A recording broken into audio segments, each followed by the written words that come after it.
ಸ್ನೇಹಿತರೆ ನಮಸ್ಕಾರ. ಶುಚಿತ್ವದಿಂದ ದೈವತ್ವದೆಡೆಗೆ ಈ ಪದ ಯಾಕೆ ಇಂಗ್ಲಿಷ್ನಿಂದ ಕನ್ನಡಕ್ಕೆ ಟ್ರಾನ್ಸ್ಲೇಟ್ ಮಾಡಿದ್ದೀನಿ. Cleanliness is next to godliness ಅಂತ ನಾವೆಲ್ಲ ಕೇಳಿದ್ದೀವಿ ಈ ಮಾತನ್ನ. ಕರೆಕ್ಟ್. ಹಾಗಾದ್ರೆ ಏನು? ನೀವು ನೋಡಿ, ನಮ್ಮ ಸುತ್ತಮುತ್ತ ಶುಚಿಯಾಗಿದ್ದರೆ ಮೈಂಡ್ ತುಂಬ ಫ್ರೆಶ್ ಆಗಿರ್ತದೆ. ಲೈಫಲ್ಲಿ ನಾವು ಪ್ರಫುಲ್ಲತೆ ಅಂತೀವಿ. ಸಂತೋಷದ ಬೇರೆ ಬೇರೆ ಅಂಶಗಳನ್ನು ಗಮನಿಸಿದಾಗ ನಾವು ಖುಷಿನಲ್ಲಿರ್ಬೇಕಂದ್ರೆ ನಮ್ಮ ಸುತ್ತಮುತ್ತಲಿನ ವಾತಾವರಣ ಯಾವಾಗಲೂ ಶುಚಿಯಾಗಿರಬೇಕು. ಹೌಸ್ ಕೀಪರ್ಸ್ ಅಥವಾ ಕ್ಲೀನ್ ಮಾಡೋರು ಅಥವಾ ಕಸ ಗುಡಿಸೋರು, ಟಾಯ್ಲೆಟ್ ತೊಳೆಯೋರು ಅವರೆಲ್ಲ ನಮಗೆ ಎಷ್ಟು ಹೆಲ್ಪ್ ಮಾಡ್ತಾರೆ ಅಂದರೆ, ಅವರು ಆ ಜಾಗಗಳನ್ನೆಲ್ಲ ಶುಚಿಯಾಗಿಡ್ತಾ ನಮ್ಮ ಆರೋಗ್ಯವನ್ನು ಕಾಪಾಡ್ತಾರೆ. ಸೊ ಎಲ್ರಿಗೂ ಒಂದು ಸರಿ ಥ್ಯಾಂಕ್ಸ್ ಹೇಳೋಣ. ಓಕೆನಾ? ಓಕೆ. ಸೊ ಚಾಟ್ ಬಾಕ್ಸಲ್ಲಿ ಒಂದು ಸರಿ ಥ್ಯಾಂಕ್ಸ್ ಅಥವಾ ಧನ್ಯವಾದ ಅಂತ ಹಾಕಿ. ಕರೆಕ್ಟ್. ಆಮೇಲೆ ನಾವು ಕೂಡ ಶುಚಿಯಾಗಿರೋ ಕಡೆಗೆ ಗಮನ ಕೊಡಬೇಕು ಅಲ್ವೇ? ಅದು ಸ್ನಾನ ಮಾಡಬೇಕು, ಹಲ್ಲುಜ್ಜಬೇಕು. ನಾವು ಎಲ್ಲ ಆರೋಗ್ಯದಲ್ಲಿ ಏನು ಹೇಳ್ತಾರೆ ಅಂದರೆ, ಎಲ್ಲೆಲ್ಲಿ ಓಪನಿಂಗ್ ಪಾಯಿಂಟ್ಸ್ ಇದೆ ಅದೆಲ್ಲ ಸ್ವಲ್ಪ ಸರಿಯಾಗಿ ನೋಡ್ಕೊಳ್ಳಿ ಅಂತ ಹೇಳ್ತಾರೆ ಮೆಡಿಕಲ್ ಫೀಲ್ಡಲ್ಲಿರೋರು. ಈ ಶುಚಿತ್ವ ಎಲ್ಲವೂ ಮುಖ್ಯ. ಓಕೆ. ನಾವೇನು ಅಂದ್ಕೊಂಡಿದ್ದೀವಿ, ನಮ್ಮ ಮುಖ ಕಾಣಿಸುತ್ತೆ ಅಂದ್ಬಿಟ್ಟು ಮುಖ ಚೆನ್ನಾಗಿ ತೊಳ್ಕೊಂಡ್ಬಿಡ್ತೀವಿ. ಆದರೆ ಮುಖದ ಥರನೇ ಎಲ್ಲನೂ ತೊಳ್ಕೊಬೇಕು ಅಂತ ಡಾಕ್ಟರ್ಗಳು ಹೇಳಿದ್ದಾರೆ, ನೇರವಾಗಿ ಹೇಳಿದ್ದಾರೆ. ನಾನು ಆದರೂ ಅವ್ರು ಹೇಳಿದ ಪದಗಳನ್ನು ಇಲ್ಲಿ ಬಳಸ್ತಾ ಇಲ್ಲ.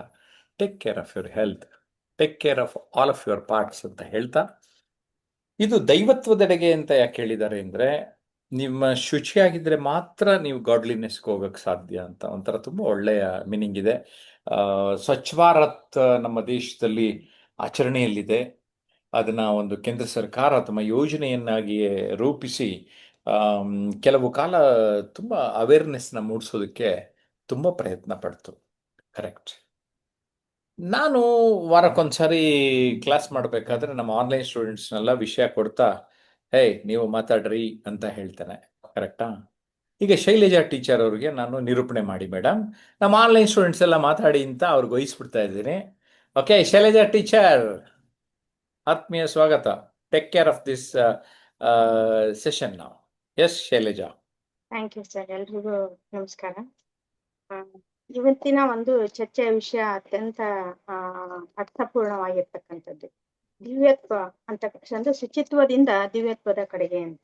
ಅಂದ್ರೆ ಶುಚಿತ್ವ ಅಂದ್ರೆ ಏನಪ್ಪಾ ಅಂದ್ರೆ ಶುದ್ಧತೆ ಅಂತಕ್ಕಂಥದ್ದು ಇಲ್ಲಿ ಅರ್ಥ ಬರುತ್ತೆ. ಅದು ನಮ್ಮ ದೇಹ, ಮನಸ್ಸು, ಬುದ್ಧಿ, ನಮ್ಮ ನಡೆ ನುಡಿ ಇವುಗಳನ್ನ ಶುದ್ಧವಾಗಿಸಿಕೊಳ್ಳುವ ಪ್ರಕ್ರಿಯೆಯನ್ನ ನಾವೇನಂತ ಕರಿತೀವಿ? ಶುಚಿತ್ವ ಅಂತ ಕರಿತೀವಿ.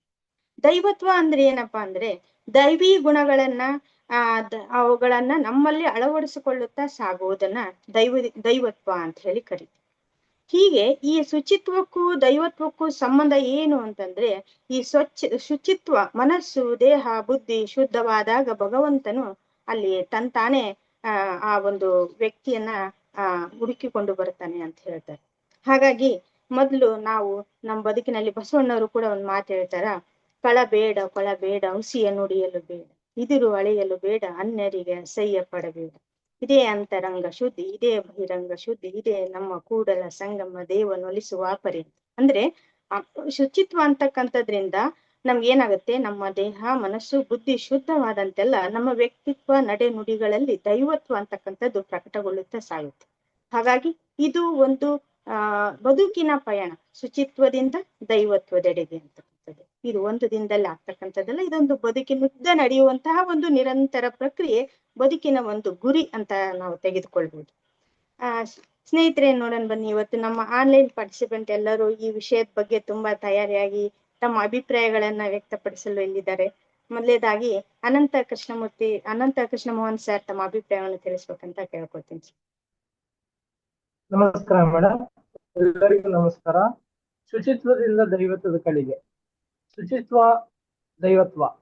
ನಾನು ನನ್ನ ಮನಸ್ಸು, ನನ್ನ ಎಲ್ಲವೂ ಪವಿತ್ರವಾಗಿದೆ, ನಾನು ಬಹಳ ಚೆನ್ನಾಗಿದ್ದೀನಿ ಅಂತ ಅನ್ಕೊಂಡು ನಡ್ಕೊಂಡು ಬೇಕಾದ್ರೆ ನಿನ್ನಲ್ಲಿರುವಂತ ಶುಚಿತ್ವವಾದಂತ ಕುಚಿತವಾದಂತ ಮನಸ್ಸಾಗಿರ್ಬೋದು, ನೀನು ನೋಡ್ತಿರುವ ಎಲ್ಲದ ಕಡೆನೂ ಸ್ವಚ್ಛತೆಯನ್ನ ಕಾಪಾಡಿಕೊಂಡಾಗ ನೀನು ಅದರಲ್ಲಿ ನೀನು ಕಾಣ್ಬೋದು.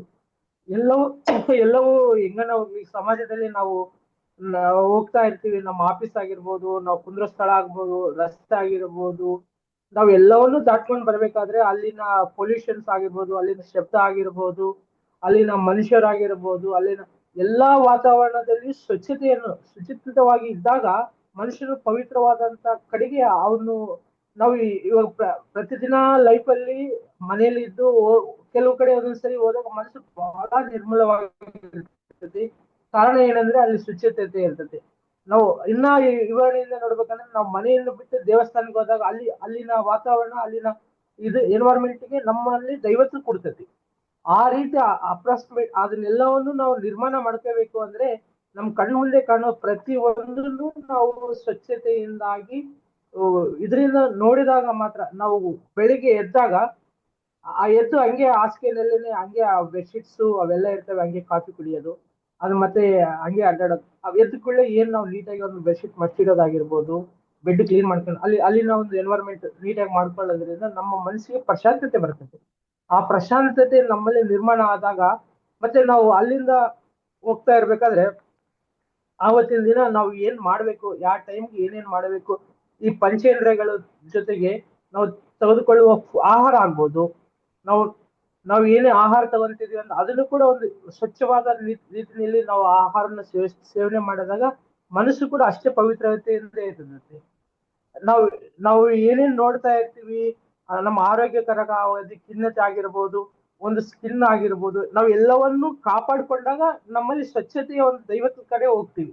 ಅಂತದನ್ನ ನಿರ್ಮಾಣ ಮಾಡ್ಕೋಬೇಕಂದ್ರೆ ಈ ವಿಶ್ವದಲ್ಲಿ ನಾವು ಏನೇನ್ ನೋಡ್ತಾ ಇದೀವೋ ಎಲ್ಲದರಲ್ಲಿನೂ ಅದನ್ನ ಪವಿತ್ರತೆ ಕಾಣ್ಬೇಕು. ಒಬ್ರು ನೋಡಿದ ಕೂಡಲೇ ಅಂತ ಒಳಗಡೆ ಬೈಯೋದಕ್ಕಿಂತ ಅವ್ರ ಮೇಲೆ ನಾವು ಪ್ರೀತಿ ವಿಶ್ವಾಸ ಬೆಳೆಸ್ಕೋಬೇಕು. ಅವ್ರು ನೋಡಿದ್ರು ಕೂಡ ಭಗವಂತನ ನೋಡ್ತಾ ಇದೀನಿ ಅನ್ನೋ ಭಾವನೆ ನಾವು ಬಂದಾಗ, ಆ ಪ್ರೀತಿ ವಿಶ್ವಾಸ ಮನಸ್ಸಲ್ಲಿ ಕೂಡಿದಾಗ ಮಾತ್ರ ನಾವು ಸ್ವಚ್ಛತವಾದ ಮನಸ್ಸು ದೈವತ್ವದ ಕಡೆಗೆ ನಮ್ಮನ್ನು ಕೊಂಡೊಯ್ಯುತ್ತದೆ ಹೊರತು ನಾವು ಪ್ರತಿ ಕ್ಷಣನೂ ನಾನು ನಾನು ನಾನು ಅನ್ನೋದಕ್ಕಿಂತ ಎಲ್ಲದೂ ನನ್ನದು, ನನ್ನ ಹೊರಗಡೆ ಹೋಗುವಂತದನ್ನು ಕೂಡ ನಾವು ಕಾಪಾಡ್ಕೋಬೇಕು. ನಮ್ಮ ಎನ್ವೈರನ್ಮೆಂಟ್ ನಲ್ಲಿ ಇರುವಂತದನ್ನು ಕಾಪಾಡ್ಕೋಬೇಕು. ತುಂಬಾ ಚೆನ್ನಾಗಿ ಹೇಳಿದ್ರಿ ಸರ್.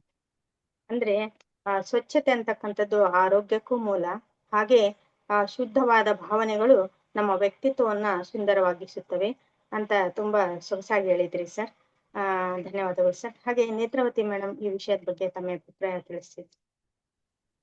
ನಮಸ್ತೆ ಮೇಡಮ್, ಎಲ್ಲರಿಗೂ ನಮಸ್ಕಾರ. ಶುಚಿತ್ವದಿಂದ ದೈವತೆಡೆಗೆ ಅಂತ ಹೇಳಿ ಇದು ಮನುಷ್ಯನ ಆಂತರಿಕ ಶುದ್ಧತೆಯ ಬಗ್ಗೆ ತಿಳಿಸ್ತದ ಈ ವಾಕ್ಯ. ಮತ್ತ ಇದು ಶುಚಿತ್ವದ ಅರ್ಥ 3 ಅಂಶಗಳು ಕೂಡ್ಯಾವ ಇಲ್ಲಿ. ಅಂದ್ರ ದೇಹದ ಶುಚಿತ್ವ ಮತ್ತು ಮನಸ್ಸಿನ ಶುಚಿತ್ವ, ಆಚಾರ ವ್ಯವಹಾರದ ಶುಚಿತ್ವ ಅಂತ ಹೇಳಿ. ದೇಹದ ಶುದ್ಧತೆಯಿಂದ ಆರೋಗ್ಯ, ಮನಸ್ಸಿನ ಶುದ್ಧತೆಯಿಂದ ಶಾಂತಿ ಸಿಗ್ತದ, ನಡವಳಿಕೆಯ ಶುದ್ಧತೆಯಿಂದ ದೈವತ್ವ ಸಾಧ್ಯ ಆಗ್ತದ ಅದರದಿಂದ ಅಂತ ಹೇಳ್ತದ. ರಾಮಾಯಣ ದೃಷ್ಟಿಯಿಂದ ಒಂದು ಶುಚಿತ್ವ ಹೇಳುವುದಾದ್ರ, ರಾಮಾಯಣದಲ್ಲಿ ಶ್ರೀರಾಮನನ್ನು ಮರ್ಯಾದೆ ಪುರುಷೋತ್ತಮ ಅಂತ ಹೇಳಿ ಕರೀತಾರೆ. ಆದ್ರೆ ರಾಮನು ತನ್ನ ತಂದೆಯ ಮಾತನ್ನು ಪಾಲಿಸುವುದಕ್ಕೋಸ್ಕರ ಕೈಕೆಯ ಮಾತಿನಿಂದ ಅರಣ್ಯಕ್ಕೆ ಹೋಗ್ಬೇಕಾಗುತ್ತದೆ, ತಾಯಿಯಾದ ಕೈಕೆಯನ್ನು. ಆದ್ರ ಆತ ಮಾತಿನ ಸತ್ಯವನ್ನು ಗೌರವಿಸಿದನು. ಇಲ್ಲಿ ಮಾತಿನ ಶುಚಿತ್ವವು ಇದೆ ದೈವತ್ವಕ್ಕೆ ಹೇಗೆ ದಾರಿ ಆಯ್ತಂದ್ರ ಎನ್ನುವುದಲ್ಲಿ ಸ್ಪಷ್ಟವಾಗಿ ಗೊತ್ತಾಗ್ತದ ಅಂತ ಹೇಳಿ ನಾನು ಮಾತು ಮುಗಿಸ್ತೀನಿ. ಧನ್ಯವಾದ. ಶುಚಿತ್ವವೇ ದೈವತ್ವದ ಮೊಟ್ಟ ಮೊದಲ ಹೆಜ್ಜೆ ಅಂತ ತುಂಬಾ ಅರ್ಥಪೂರ್ಣವಾಗಿ ಈ ವಿಷಯದ ಬಗ್ಗೆ ಮಾಹಿತಿ ತಿಳಿಸಿದ್ರಿ ಮೇಡಮ್. ಧನ್ಯವಾದಗಳು. ಹಾಗೆ ಅನಿತಾ ಮೇಡಮ್, ಈ ವಿಷಯದ ಬಗ್ಗೆ ತಮ್ಮ ಅಭಿಪ್ರಾಯವನ್ನ ತಿಳಿಸ್ಬೇಕಂತ ಕೇಳ್ತೀನಿ. ನಮಸ್ತೆ ಎಲ್ಲರಿಗೂ. ಶುಚಿತ್ವದಿಂದ ದೈವತ್ವದ ಎಡೆಗೆ. ಶುಚಿತ್ವ ಅನ್ನೋದು ಶುದ್ಧತೆಯ ಬಗ್ಗೆ ತೋರಿಸುತ್ತೆ.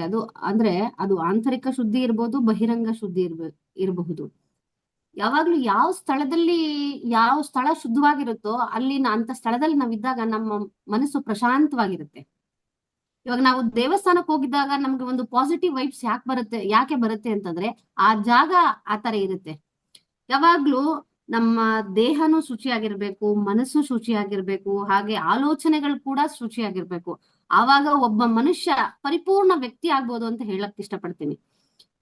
ಶುಚಿತ್ವ ಅಂತಂದಾಗ ಇವಾಗ ಜನಗಳಿಗೆ ಶುಚಿತ್ವದ ಬಗ್ಗೆ ಏನಂತಂದ್ರೆ ಶ್ರೀಮಂತರು ಮಾತ್ರ ಹಾಗಿರ್ಬೇಕು, ಬಡವರು ಹೀಗಿರ್ಬೇಕು. ಶುಚಿತ್ವಕ್ಕೂ ಶ್ರೀಮಂತಿಗೂ ಹಣಕ್ಕೂ ಸಂಬಂಧನೇ ಇಲ್ಲ. ನಾವು ಶುಚಿಯಾಗಿರ್ಬೇಕಂದ್ರೆ, ನಾವ್ ದೇಹ ಶುಚಿಯಾಗಿ ಇಟ್ಕೋಬೇಕಂತಂದ್ರೆ ನಾವ್ ಎಲ್ಲಿದೀವೋ ಆ ಜಾಗದಲ್ಲೇ ನಾವ್ ಇರೋದ್ರಲ್ಲೇ ಶುದ್ಧವಾಗಿರ್ಬೋದು.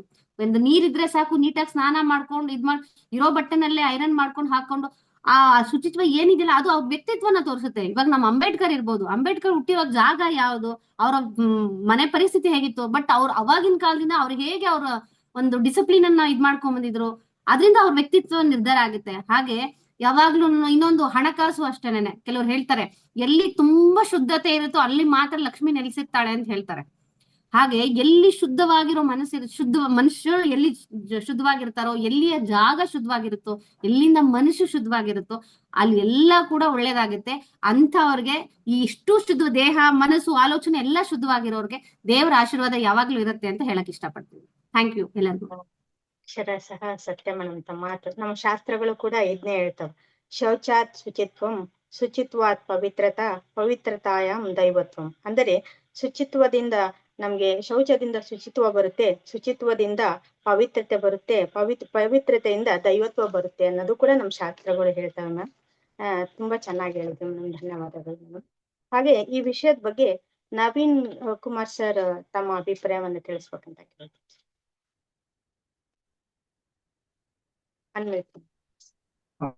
ಶುಚಿತ್ವದ ಕಡೆಗೆ ಅಂದ್ರೆ ಶುಚಿತ್ವ ಇಟ್ಕೊಂಡಿರೋರು ಏನೆಲ್ಲ ಮಾಡ್ತಾರೆ ಅನ್ನೋದಕ್ಕೆ ನಾನು ಒಂದು ಉದಾಹರಣೆ ಕೊಡೋದಾದ್ರೆ, ತುಂಬಾ ದಾನ ಧರ್ಮ ಅಥವಾ ಏನಾದ್ರು ಒಳ್ಳೇದನ್ನೇ ಮಾಡುವಂತ ವ್ಯಕ್ತಿಗಳೆಲ್ಲ ತುಂಬಾ ಶುಚಿತ್ವ ಇಟ್ಕೊಂಡಿರ್ತಾರೆ ಮೇಡಮ್. ಅದಕ್ಕೆ ನಾನು ಯಾವಾಗ್ಲೂ, ನಮ್ಗೆ ದೇವ್ರು ಯಾವತ್ತೂ ಕಣ್ಣಿಗೆ ಕಾಣೋದಿಲ್ಲ, ಬಟ್ ಒಳ್ಳೊಳ್ಳೆ ಜನಗಳು ಕಣ್ಣಿಗೆ ಕಾಣಿಸ್ತಾ ಇರ್ತಾರೆ. ಅವರು ಎಷ್ಟೋ ಜನರಿಗೆ ಒಳ್ಳೇದ್ ಮಾಡ್ತಾ ಇರ್ತಾರೆ. ಸೊ ಅವ್ರ ಮೂಲಕನೇ ನಾವು ದೇವ್ರನ್ನ ಕಾಣ್ಬೋದಾಗುತ್ತೆ. ಯಾಕಂದ್ರೆ ದೇವ್ರನ್ನ ಪ್ರತಿರೂಪ ಅಂತ ಅಂತೀವಿ. ಯಾಕಂದ್ರೆ ಅವರೆಲ್ಲ ತುಂಬಾ ಶುಚಿತ್ವ ಇಟ್ಕೊಂಡಿರೋ ಅಂತ ವ್ಯಕ್ತಿಗಳೇ ಆಗಿರ್ತಾರೆ.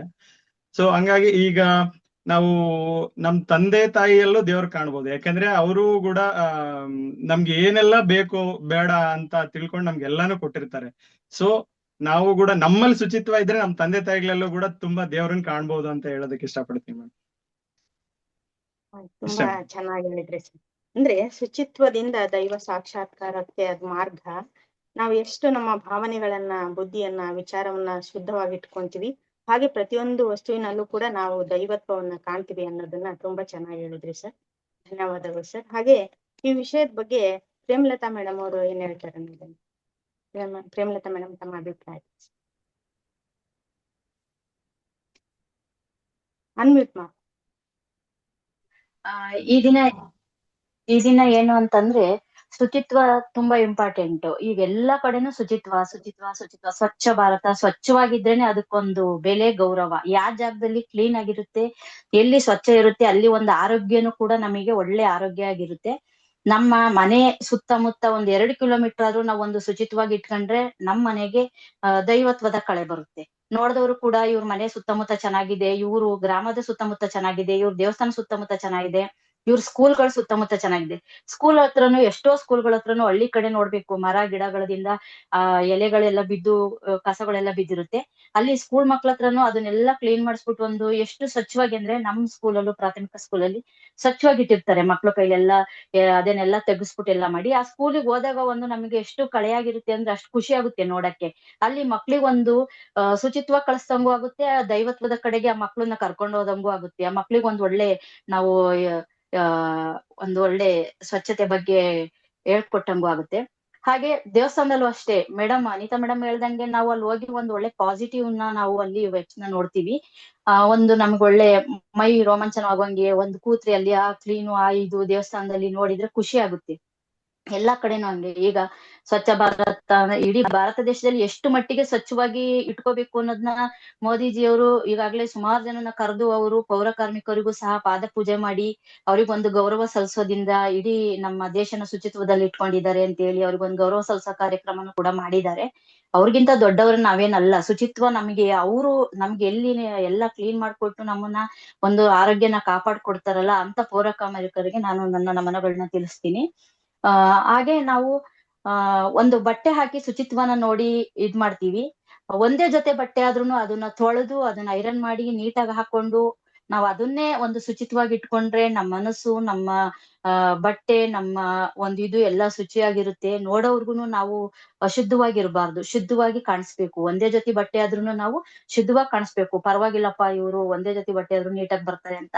ಅದಕ್ಕೊಂದು ಉದಾಹರಣೆ ಏನು ಅಂದ್ರೆ, ಶ್ರೀಧರ್ ಸರ್ದೊಂದು ಫಿಲಂ ಇದೆ, ಅವರು ಹರಿದೋಗಿರೋ ಬಟ್ಟೆಗೆ ಕೋಟಿಗೆ ಪ್ಯಾಚಪ್ ಹಾಕೊಂಡು ಯಾವಾಗ್ಲೂ ಆಫೀಸಿಗೆ ಬರ್ತಾ ಇರ್ತಾರೆ, ಅವ್ರನ್ನ ನೋಡಿ ಟೀಕೆ ಮಾಡ್ತಾ ಇರ್ತಾರೆ, ಈ ತರ ಹರಿದೋಗಿರೋ ಬಟ್ಟೆನೆ ಆದ್ರೆ ಅವ್ರು ಶುಚಿತ್ವಾಗೆ ಬರ್ತಾ ಇರ್ತಾರೆ, ಜನ ನೋಡಿ ಅವ್ರನ್ನ ಟೀಕೆ ಮಾಡ್ತಾ ಇರ್ತಾರೆ.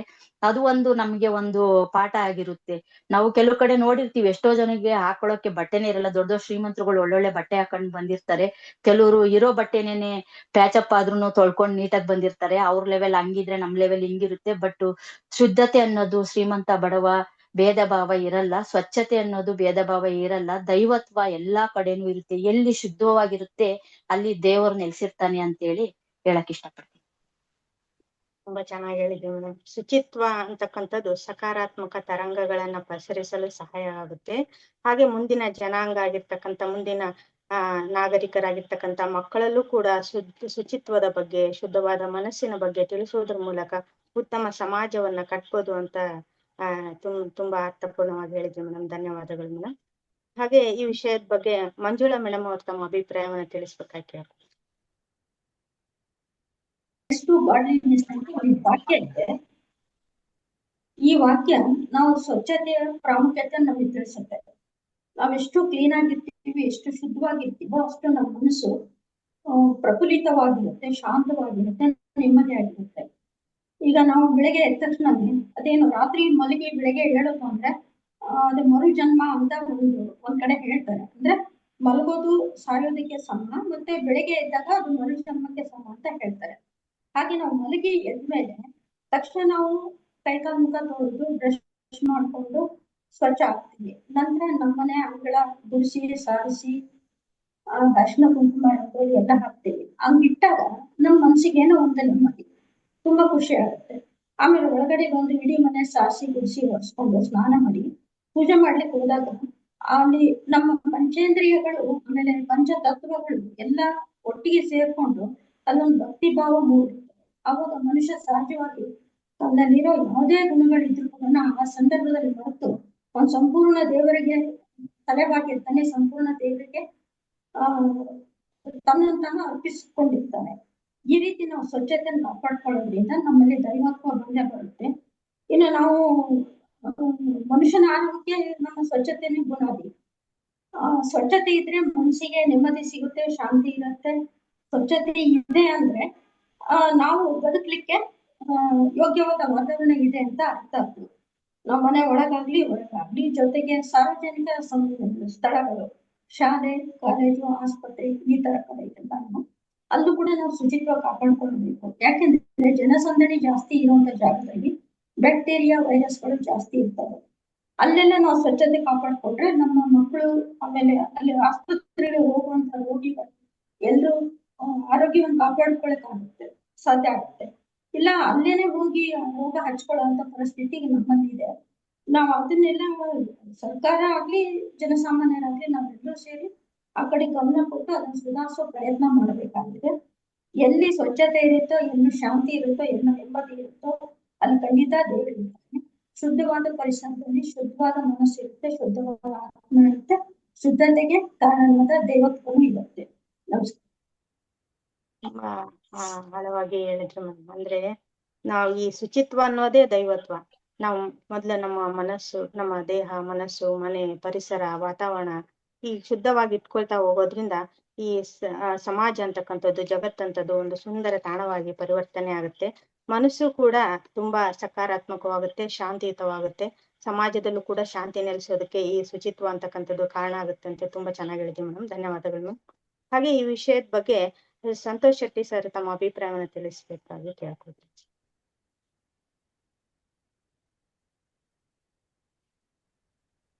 ನಮ್ಮ ಮಾನಸಿಕ ಪ್ರಶಾಂತತೆ ಅಂತಕ್ಕಂಥದ್ದು ರೂಪುಗೊಳ್ಳುತ್ತೆ. ಹಾಗೆ ಮನೆಯಲ್ಲಿ ನಾವು ಶುಚಿತ್ವವನ್ನು ಪಾಲಿಸೋದ್ರಿಂದ ಮಕ್ಕಳಿಗೂ ಕೂಡ ಅದನ್ನ ಕಲಿಸೋದ್ರಿಂದ ಒಂದು ಮನೆಯಲ್ಲಿ ಒಂದು ಉತ್ತಮ ವಾತಾವರಣ ರೂಪುಗೊಳ್ಳುತ್ತೆ ಅಂತ ತುಂಬಾ ಚೆನ್ನಾಗಿ ಹೇಳಿದ್ರಿ ಸರ್. ಧನ್ಯವಾದಗಳು ಸರ್. ಹಾಗೆ ಈ ವಿಷಯದ ಬಗ್ಗೆ ಶರಣಬಸಪ್ಪ ಸರ್ ತಮ್ಮ ಅಭಿಪ್ರಾಯವನ್ನ ತಿಳಿಸಿ. ಅನ್ಮ್ಯೂಟ್ ಮಾಡ್ಕೊಳ್ಳಿ ಸರ್.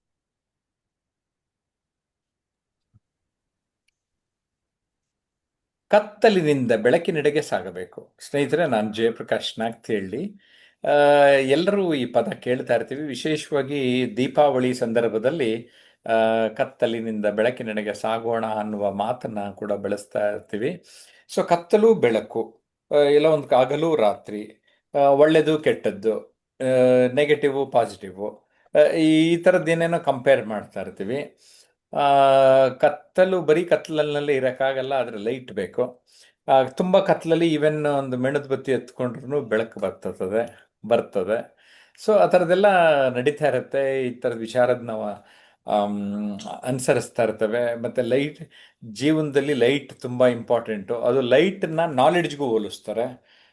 ನೀವು ನಾಲೆಡ್ಜ್ನ, ಜ್ಞಾನವನ್ನು ಜಾಸ್ತಿ ಸಂಪಾದನೆ ಮಾಡ್ತಾ ಇದ್ದಷ್ಟೂ ಆಟೋಮೆಟಿಕಲಿ ನಿಮ್ಮ ಬದುಕಿನ ಕತ್ತಲೆ ಸಾಗುತ್ತೆ ಅಂತ, ನಿಮ್ಮ ಭವಿಷ್ಯ ಬಂಗಾರ ಆಗುತ್ತೆ, ಈ ಥರದ್ದೆಲ್ಲ ಹೇಳ್ತೀವಿ. ಅದಕ್ಕೆ ನಮ್ಮ ವಕೀಲೆ ಅನಿತಾ ಅವ್ರಿಗೆ ನಮ್ಮ ಆನ್ಲೈನ್ ಸ್ಟೂಡೆಂಟ್ಸ್ನೆಲ್ಲ ಈ ವಿಷಯದ ಬಗ್ಗೆ ಮಾತಾಡ್ಸಮ್ಮ ಬ್ರೀಫ್ ಆಗಿ ಅಂತ ಕೇಳಿದ್ದೇನೆ. Yes, over to Anita. ನಮಸ್ತೆ, ಎಲ್ಲರಿಗೂ ನಮಸ್ತೆ. ಇವತ್ತಿನ ನಮ್ಮ ಒಂದು ಅದ್ಭುತವಾದ ಟಾಪಿಕ್ ಏನಂದ್ರೆ ಕತ್ತಲಿನಿಂದ ಬೆಳಕಿನೆಡೆಗೆ. ನನ್ನ ಪ್ರಕಾರ ಕತ್ತಲು ಅಂದ್ರೆ ಅಜ್ಞಾನ, ಬೆಳಕು ಅಂದ್ರೆ ಜ್ಞಾನ. ಅಜ್ಞಾನದಿಂದ ಸುಜ್ಞಾನದೆಡೆಗೆ ಹೇಗೆ ತಗೊಂಡೋಗ್ಬೇಕು ಅಜ್ಞಾನದಿಂದ ಸುಜ್ಞಾನದೆಡೆಗೆ ಅಂದ್ರೆ, ನಾವ್ ಯಾವಾಗ ನಮ್ಮಲ್ಲಿರೋ ಜ್ಞಾನನ ಹೆಚ್ಚಿಸ್ಕೋತಾ ಹೋಗ್ತೀವೋ ಆವಾಗ ನಮ್ಮಲ್ಲಿರೋ ಅಜ್ಞಾನ ತನಗ್ ತಾನೇ ಹೊರಟೋಗುತ್ತೆ ಅಂತ ಹೇಳಕ್ ಇಷ್ಟಪಡ್ತೀನಿ. ಹಾಗೆ ಇವತ್ತು ಈ ವಿಷಯದ ಬಗ್ಗೆ ನಮ್ಮೆಲ್ಲ ಆನ್ಲೈನ್ ಪಾರ್ಟಿಸಿಪೇಟ್ ಏನೇನ್ ಹೇಳ್ತಾರ ಕೇಳೋಣ. ಮೊದಲನೇದಾಗಿ ನಮ್ಮ ನೇತ್ರಾವತಿ ಮ್ಯಾಮ್ ಏನ್ ಹೇಳ್ತಾರ ಇದ್ರ ಬಗ್ಗೆ ಕೇಳೋಣ, ಬನ್ನಿ. ನಮಸ್ತೆ ಮೇಡಮ್, ಎಲ್ಲರಿಗೂ ನಮಸ್ಕಾರಗಳು. ಕತ್ತಲಿನಿಂದ ಬೆಳಕಿನೆಡೆಗೆ ಅಂತ ಹೇಳಿ ಇವತ್ತಿನ ವಿಷಯ. ಇದು ಜೀವನದ ಆಳವಾದ ತಾತ್ವಿಕ ಅರ್ಥವನ್ನು ಒಳಗೊಂಡಿರ್ತದೆ ಇದು. ಮತ್ತೆ ನಾವು ಬರೇ ಏನಂದ್ರೆ ಕೇವಲ ಇದು ಶಬ್ದಗಳ ಸಂಯೋಜನೆ ಅಂತ ತಿಳ್ಕೊಂಡಿರ್ತೀವಿ. ಇದಲ್ಲ, ಮಾನವ ಜೀವನದ ಪರಿವರ್ತನೆ ಒಂದು ಹಾದಿ ಪಥ ಅಂತ ಹೇಳಕ್ ಇಷ್ಟಪಡ್ತ. ಕತ್ತಲೆ ಅಂದ್ರೆ ಅಜ್ಞಾನ, ದುಃಖ, ನೈತಿಕತೆ, ಕುಸಿತ ಮತ್ತು ಭಯ, ನಿಷ್ಕ್ರಿಯತೆ ಇರ್ತೈತಿ. ಬೆಳಕು ಅಂದ್ರೆ ಜ್ಞಾನ, ಶಾಂತಿ, ಧೈರ್ಯ, ಸತ್ಯ ಮತ್ತು ಪ್ರೇರಣೆ ಇರ್ತದ.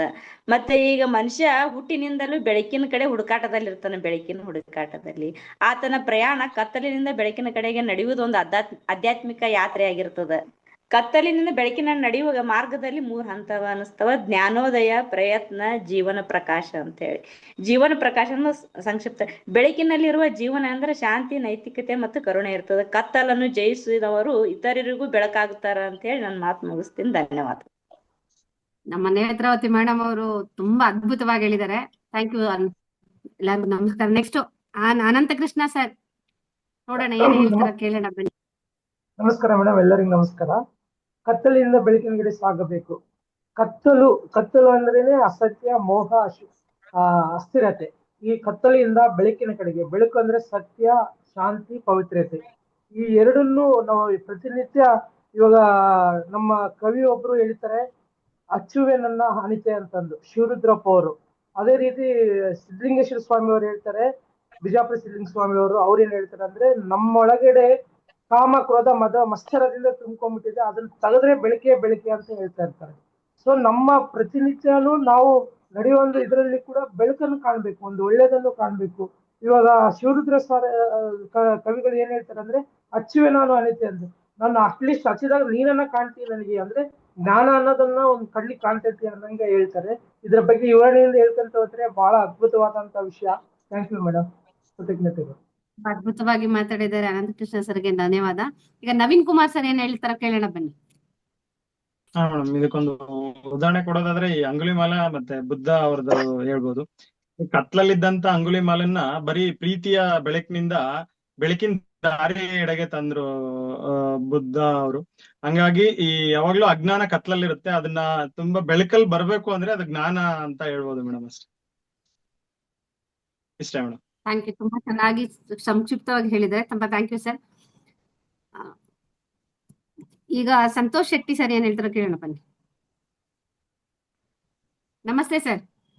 ನಮಸ್ತೆ. ಏನ್ ಹೇಳ್ತಾರ ಕೇಳೋಣ, ಬನ್ನಿ. ನಮಸ್ತೆ ಮ್ಯಾಮ್. ನಮಸ್ತೆ, ಎಲ್ರಿಗೂ ನಮಸ್ಕಾರ. ಇದೊಂದು ನಮ್ಮ ಸನಾತನ ಧರ್ಮದ ಪ್ರಾರ್ಥನೆಯಲ್ಲೂ ಒಂದಾಗಿದೆ, ಅಸತೋಮ ಸದ್ಗಮಯ ಅಂತಕ್ಕಂಥದ್ದು. ಅಂದ್ರೆ ಪ್ರತಿಯೊಂದು ಜೀವಿಯ ಒಂದು ತವಕ ಇದಾಗಿರುತ್ತೆ. ಅಂದ್ರೆ ಅವನಲ್ಲಿ ಪ್ರತಿಯೊಂದು ವ್ಯಕ್ತಿಯಲ್ಲೂ ಕೂಡ ರಾಗ ದ್ವೇಷಗಳು ಇರ್ತವೆ, ದ್ವೇಷ, ಅಸೂಯೆ, ಇವೆಲ್ಲ ಕಾಮನ್ ಆಗಿರ್ತವೆ. ಇವುಗಳಿಂದ ಶಾಂತಿ, ಸಮಾಧಾನ, ಜ್ಞಾನ, ತ್ಯಾಗ, ಸಹನೆ, ಕರುಣೆ ಇಂಥ ಸದ್ಗುಣಗಳ ಕಡೆಗೆ ಸಾಗುವಂತ ಬದುಕಿನ ಪಯಣವನ್ನ ಇದು ವಾಕ್ಯ ಪ್ರತಿಬಿಂಬಿಸುತ್ತೆ. ಹಾಗೆ ನಾವು ಜಗತ್ತಿನಲ್ಲಿ ಕತ್ತಲೆ ಅಂತ ನಾವು ಅದನ್ನ ದೂರುವುದಕ್ಕಿಂತಲೂ, ಶಪಿಸುವುದಕ್ಕಿಂತಲೂ ಒಂದು ಸಣ್ಣ ಹಣತೆಯನ್ನ ಹಚ್ಚಿಡಿ ಸಾಕು, ಬೆಳಕನ್ನ ಪ್ರಸರಿಸಿದವರು ನೀವು ಆಗ್ತೀರಿ ಅಂತ ಸ್ವಾಮಿ ವಿವೇಕಾನಂದರು ಕೂಡ ಹೇಳ್ತಾರೆ. ಹಾಗೆ ಈಗಾಗಲೇ ಕತ್ತಲೆ ಹಾದಿಯಲ್ಲಿ ಹೋಗಿರ್ತಾರೆ, ಅವರನ್ನ ನಾವು ಟೀಕಿಸುವುದರ ಬದಲಿಗೆ ಅವರಿಗೆ ಬೆಳಕಿನ ಹಾದಿಯನ್ನ ತೋರುವಂತ ಒಂದು ಸಹೃದಯತೆಯನ್ನ ಬೆಳೆಸಿಕೊಂಡ್ರೆ ಸಮಾಜ ಸ್ವಸ್ಥ ಆಗುತ್ತೆ, ಸುಂದರ ಆಗುತ್ತೆ ಅಂತ ಹೇಳ್ತಾ ಇದೊಂದು ಅವಕಾಶ. ಧನ್ಯವಾದ. ನಮಸ್ತೆ, ತುಂಬಾ ಚೆನ್ನಾಗಿ ಹೇಳಿದಾರೆ ನಮ್ಮ ಟೀಚರು. ನೆಕ್ಸ್ಟ್ ನಮ್ಮ ಪ್ರೇಮಲತಾ ಮ್ಯಾಮ್ ಏನ್ ಹೇಳ್ತಾರೋ ಕೇಳೋಣ ಬನ್ನಿ. ನಮಸ್ತೆ ಪ್ರೇಮಲತಾ ಮ್ಯಾಮ್. ಎಲ್ಲರಿಗೂ ನಮಸ್ಕಾರ. ಎಲ್ಲರಿಗೂ ನಮಸ್ಕಾರ. ಕತ್ತಲಿನಿಂದ ಬೆಳಕಿನೆಡೆಗೆ ಸಾಗಬೇಕು. ಕತ್ತಲು ಪ್ರತಿ ಒಬ್ಬ ಜೀವನದಲ್ಲೂ ಕತ್ತಲು ಆವರಿಸ್ಕೊಂಡಿರುತ್ತೆ. ಆ ಕತ್ತಲನ್ನ ನಾವು ಸರಿಸ್ಕೊಂಡು ಬೆಳಕಿನೆಡೆ ಕಡೆಗೆ ಹೋದ್ರೇನೆ ನಮ್ದೊಂದು ಜೀವನ ಸಾಗೋದು ಮುಂದೆ. ಪ್ರತಿ ಒಬ್ಬ ಜೀವನದಲ್ಲೂ ಕಾರ್ಮೋಡ ಕವಿದಿರುತ್ತೆ, ಅದನ್ನ ತಲೆ ಮೇಲೆ ಬಿತ್ತು ಅನ್ನಂಗೆ ಎಷ್ಟೋ ಜನ ಭಾವಿಸ್ಕೊಂಡ್ ಕೂತಿರ್ತಾರೆ. ಅವರಿಗೆ ಅದನ್ನ ಬೆಳಕಿನ ಕಡೆಗೆ ಹೋಗಕ್ಕೆ ದಾರಿ ಗೊತ್ತಿರಲ್ಲ. ಅಂತವ್ರು ಯಾರಾದ್ರೂ ಒಬ್ರು ಹೃದಯವಂತರು ಹೋಗಿ ಅವ್ರನ್ನ ಕತ್ತಲಿಂದ ಬೆಳಕಿನ ಕಡೆಗೆ ಕರ್ಕೊ ಬಂದ್ರೆ ಅವರ ಜೀವನದಲ್ಲಿ ಯಾವತ್ತೂ ಮರೆಯಲಾಗದಂತ ಒಂದು ವ್ಯಕ್ತಿತ್ವ ಇರುವಂತ ಒಬ್ಬ ಮನುಷ್ಯನ ಅವರು ಕಂಡ್ಕೊಳ್ತಾರೆ ಜೀವನದಲ್ಲಿ ಅಂತ ಹೇಳಕ್ ಇಷ್ಟಪಡ್ತೀನಿ. ಥ್ಯಾಂಕ್ ಯು ಮ್ಯಾಮ್, ತುಂಬಾ ಚೆನ್ನಾಗಿ ಹೇಳಿದ್ರಿ. ಮಂಜುಳಾ ಮ್ಯಾಮ್, ನಿಮ್ಮ ಅಭಿಪ್ರಾಯ ಅನಿಸಿಕೆಗಳನ್ನ ಹೇಳಿ. ನಮಸ್ಕಾರ. ನಮಸ್ತೆ ಮ್ಯಾಮ್. ಹೀಗೆ ದೀಪಾವಳಿ ಈ ಸಂದರ್ಭದಲ್ಲಿ ಈ ಸಬ್ಜೆಕ್ಟ್ ತುಂಬಾ ಪ್ರಸ್ತುತ ಅನ್ಸುತ್ತೆ. ಕತ್ತಲು ಅಂದ್ರೆ ನಮ್ಮಲ್ಲಿರೋ ಅಜ್ಞಾನ, ಮದ ಮೋಹ ಮತ್ಸರಗಳೇ ಅಜ್ಞಾನಗಳು. ಅವುಗಳನ್ನೆಲ್ಲ ಕಳೆದು ನಾವು ಜ್ಞಾನವನ್ನು ಪಡ್ಕೊಂಡಾಗ ಅದು ಕತ್ತಲಿಂದ ಬೆಳಕಿನ ಮಾಡುತ್ತೆ ಅಂತ ಅನ್ಸುತ್ತೆ. ಇಲ್ಲಿ ನಾವು ಎಷ್ಟು ಕತ್ತಲೆಯಲ್ಲಿ ಮುಳುಗಿರ್ತೀವೋ ಅದನ್ನ ಬದಲಾವಣೆ ಮಾಡ್ಕೋಬೇಕು ಅಂತಂದ್ರೆ ನಾವು ಹಂತ ಹಂತವಾಗಿ ನಮ್ಮ ನಡೆ ನುಡಿಯಲ್ಲಿ ಬದಲಾವಣೆ ಮಾಡ್ಕೋಬೇಕು. ಆ ಬದಲಾವಣೆ ಜೊತೆಗೆ ಆಶಾಭಾವನೆಯ ಜೊತೆಗೆ ನಾವು ಬದಲಾಗ್ತಾ ಹೋದ್ರೆ ನಮ್ಮ ಜೀವನದಲ್ಲಿ ಕತ್ತಲೆ ಹೋಗಿ ಬೆಳಕು ಮೂಡಕ್ಕೆ ಸಾಧ್ಯ ಅಂತ ನಾನು ಹೇಳ್ತೀನಿ. Thank you. ಎಲ್ಲರೂ ಕೇಳಿದ್ರಲ್ವಾ ನಮ್ಮ ಆನ್ಲೈನ್ ಪಾರ್ಟಿಸಿಪೆಂಟ್ಸ್ ಹೇಗೆಲ್ಲ ಮಾತಾಡಿದ್ದಾರೆ ಅಂತ. ನಿಮ್ಮ ಅಭಿಪ್ರಾಯ ಅನಿಸಿಕೆಗಳನ್ನ ಕಾಮೆಂಟ್ ಮೂಲಕ ತಿಳಿಸಿ. ಹಾಗೆ ಜಯಪ್ರಕಾಶ್ ನಗತ್ತಿಹಳ್ಳಿ ಯೂಟ್ಯೂಬ್ ಚಾನೆಲ್ ನ ಲೈಕ್ ಮಾಡಿ, ಶೇರ್ ಮಾಡಿ, ಸಬ್ಸ್ಕ್ರೈಬ್ ಮಾಡಿ. ಎಲ್ಲರಿಗೂ ನಮಸ್ತೆ.